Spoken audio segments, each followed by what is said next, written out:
Everyone good morning. আমি অপর্ণা চলে আসলাম নতুন একটা ছোট্ট মিনি ব্লগ নিয়ে।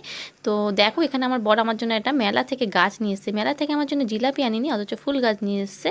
এটা কী ফুল আমি নিজেও জানি না। আজকে বিপত্তারিণী পুজো, তো সকাল সকাল রান্না বসিয়ে দিয়েছি। আজ সবটাই পুরো নিরামিষ। এদিকে মেয়েরা রেডি হচ্ছে, বেরোবে দাদুর সাথে ঘুরতে। আর আমি সকালবেলা রান্নাবান্না সেরে কিন্তু ময়দাটা মেখে নিচ্ছি, যেহেতু আজকে বিপত্তারিণী পুজো, 13টা লুচি খেতে হবে। তো লুচিটা আমি মানে লুচির ময়দাটা আমি মেখে রেখে দিয়েই চলে যাব।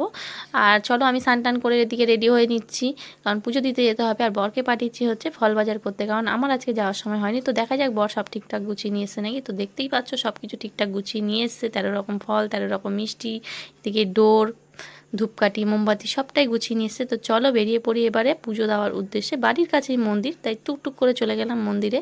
তো দেখতেই পাচ্ছ মায়ের আরতি হচ্ছে, আর মায়ের মুখখানা দেখো কত সুন্দর, কত মিষ্টি লাগছে।